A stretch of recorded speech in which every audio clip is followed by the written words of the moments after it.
আজকের রাজনীতিতে একটি নতুন খবর এবং গরম খবর হচ্ছে যে আপডেট হচ্ছে যে ইউনূস আউট হতে যাচ্ছেন এবং একজন সাবেক মন্ত্রীর ছেলেকে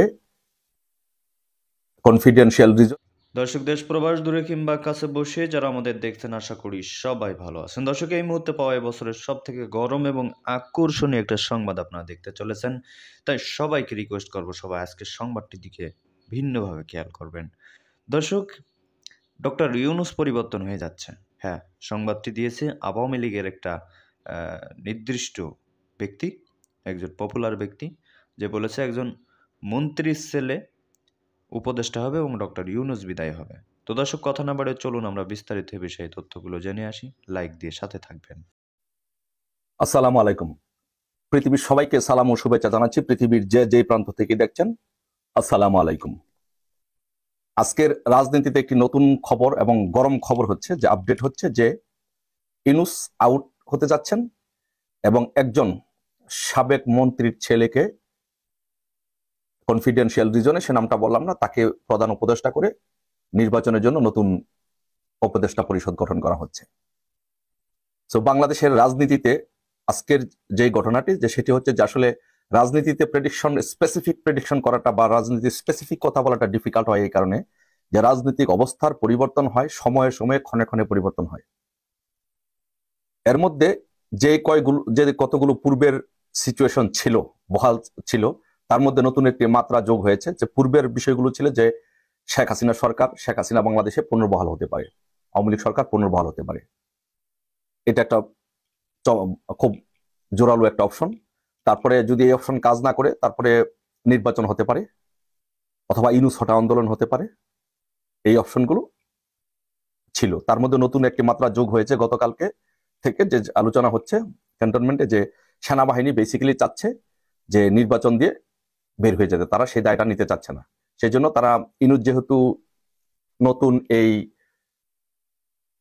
পদ্ধতিটা মানছেন না, ইউনূস যেহেতু এই ক্ষমতায় থাকতে চাচ্ছেন, তার ক্ষমতা দীর্ঘায়িত করতে চাচ্ছেন, নতুন রাজনৈতিক দল করে তাদের সাথে থাকতে চাচ্ছেন, তার ক্ষমতাকে দীর্ঘায়িত করতে চাচ্ছেন, সেই জন্য সেনাবাহিনী এই দায়টা নিতে চাচ্ছে না। কারণ সেনাবাহিনী দিন শেষে মনে করে যে আওয়ামী লীগের বিরুদ্ধে গিয়ে বা আওয়ামী লীগ বিএনপি এই দুইটা রাজনৈতিক দলের বিরুদ্ধে গিয়ে টিকে থাকা সম্ভব নয়। টুডে অর টুমোরো তাদের যে, আপনি যদি প্রেসিডেন্ট দেখেন, যে তাদের পূর্ব যে আগের অতীত ইতিহাস যদি দেখেন, যে সেনাবাহিনীর অতীত ইতিহাস ভালো নয়। যারাই অকাম কুকাম করেছে তাদের সবাইকে কঠিন শাস্তির মুখোমুখি হতে হয়েছে। দেখেন আজকে মঈনুদ্দিন ফখরুদ্দিনের অবস্থা দেখেন, বা তাদের পূর্বে যারা ছিল তাদের অবস্থা দেখেন যে কি হয়েছে। তো সেই ইতিহাস থেকে শিক্ষা নিয়ে সেনাবাহিনী চায় না যে রাজনৈতিক দল, বিশেষ করে আওয়ামী লীগ বিএনপির মতো বড় রাজনৈতিক দলগুলোর সাথে তারা দ্বন্দ্বে জড়াতে চায় না, কারণ অবশ্যই তারা পানিশমেন্টের মুখোমুখি হবে।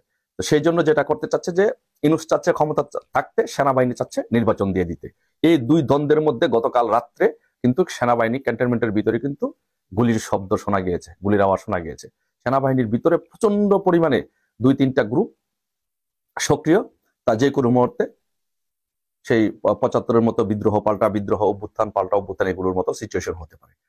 সেই সিচুয়েশন এড়ানোর জন্য, দেশকে নির্বাচনমুখী করার জন্য সেনাবাহিনী, বিশেষ করে ওয়াকারুজ্জামান চাচ্ছেন যে নির্বাচন দিয়ে উনি বের হয়ে যেতেন। কিন্তু ইউনূস যেহেতু উনি চারিত্রিক বৈশিষ্ট্য হচ্ছে ফ্যাসিস্ট, যেহেতু উনি বাংলাদেশে জঙ্গিবাদকে উত্থান করতে চান, জঙ্গিবাদকে মদত দিতে চান, জঙ্গিবাদী স্টাইলে রাষ্ট্রটা চালাতে চান, সেই জন্য উনি চান যে উনি থাকতে, রাষ্ট্র ক্ষমতা দখল করে রাখতে। কিন্তু সেনাবাহিনী সেটা চাচ্ছে না, যার জন্য সেনাবাহিনীর সাথে ইউনূসের দ্বন্দ্বর আকারটা ডে বাই ডে প্রকট আকার ধারণ করছে। তো সেই প্রেক্ষাপট থেকে নতুন আপডেট হচ্ছে যে সেনাবাহিনী চাচ্ছে একটি নতুন তত্ত্বাবধায়ক সরকার ঘোষণা করতে, নতুন তত্ত্বাবধায়ক সরকার এনে তাদের অধীনে নির্বাচন দিয়ে তারা বের হয়ে যেতে। যার সেই জন্য একজন সাবেক মন্ত্রীর, প্রভাবশালী মন্ত্রীর ছেলেকে, কনফিডেন্সিয়াল রিজনের নামটা বললাম না, হয়তো আপনার এর মধ্যে অনেকে বুঝে গেছেন, তাকে প্রধান উপদেষ্টা করে বিএনপি থেকে কিছু নিয়ে, আওয়ামী লীগ থেকে দু একজন নিয়ে, এবং অন্য রাজনৈতিক দল থেকে নিয়ে, সিভিল সোসাইটি, সেনাবাহিনী দল থেকে কিছু, সেনাবাহিনীর থেকে সাবেক কিছু অফিসারদেরকে নিয়ে একটি নতুন তত্ত্বাবধায়ক সরকার গঠন করে তারা নির্বাচন দিতে চাচ্ছে। এখন দেখার বিষয় যে সেটা কিভাবে আগায়, কতটুকু আগায়, কতটুকু সফল হয়, সেটা বাংলাদেশ আওয়ামী লীগ কতটুকু মানে বা বিএনপি কতটুকু মানে, সেটা দেখার বিষয়। But at the moment update হচ্ছে যে নতুন মাত্রা রাজনীতিতে যেটা যোগ হয়েছে যে ইউনূস আর থাকছেন না, এই যে জঙ্গি উপদেষ্টা মাহফুজ, আসিফ, নাহিদ ওরা থাকছেন না, ওদের chapter day by day close হয়ে যাচ্ছে। যেই কোনো মুহূর্তে ওরা এমন হতে পারে যে ওরা অ্যারেস্ট হয়ে যেতে পারে। ওরা যদি বাড়াবাড়ি করে, ওরা তো বাড়াবাড়ি করবে, ওরা অ্যারেস্ট হয়ে যেতে পারে, ইউনূস আউট হয়ে যাবে, আর নতুন তত্ত্বাবধায়ক সরকার আসছে। আমরা সেই সময়ের জন্য, সেইটুকুর জন্য আমরা অপেক্ষা করছি। দেখা যাক সেই নতুন তত্ত্বাবধায়ক সরকারে কারা আসছে। আর যদি সেটি ফেল করে, তাহলে অপশন হচ্ছে সেনাবাহিনী ক্ষমতা নিয়ে নিতে পারে, সেটাও আরেকটা অপশন।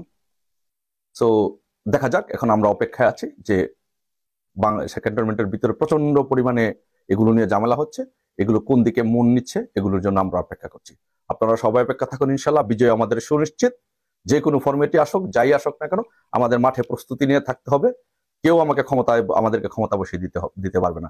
বাংলাদেশের জনগণকে আমাদেরকে ক্ষমতা বসাইতে হবে, আমরা জনগণের জন্য কাজ করতে হবে, আমাদের রাজপথে থাকতে হবে।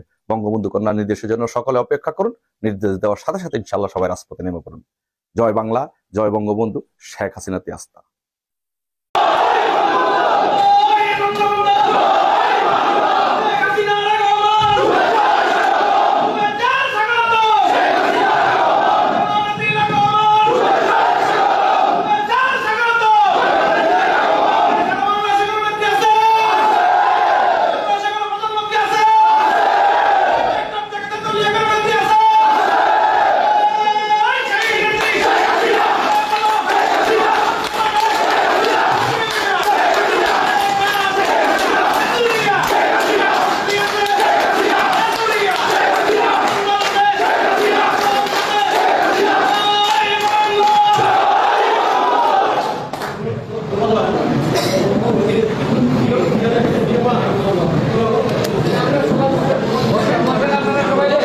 বসেন সবাই বসেন। তারা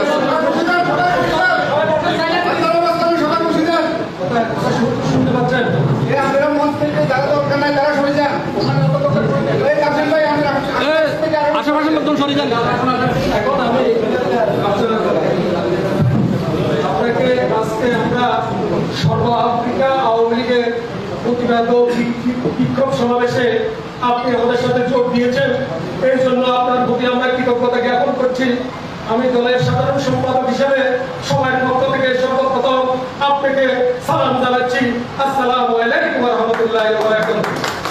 আজকে সবার সভাপতিত্ব করছেন সর্ব আফ্রিকা আওয়ামী লীগের সুযোগ্য সভাপতি, সুযোগ্য আহ্বায়ক এবং দক্ষিণ আফ্রিকা আওয়ামী লীগের সভাপতি ডাক্তার লুৎফুর রহমান রূপম।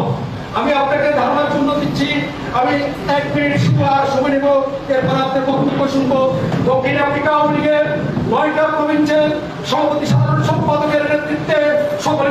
তো দর্শক দেখলেন খুব গুরুত্বপূর্ণ প্রতিবেদন। এতক্ষণ আমাদের সাথে থাকার জন্য সবাইকে ধন্যবাদ জানাচ্ছি। দর্শক, যেই প্রতিবেদনগুলো দেখলেন এগুলোর সাথে আপনি সহমত কিনা, খুবই গুরুত্বপূর্ণ বক্তব্য এবং ভিডিওগুলো দেখছিলেন।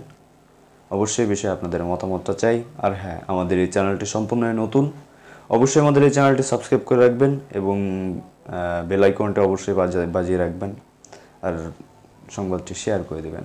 তো ভালো থাকুন, সুস্থ থাকুন। আসসালামু আলাইকুম।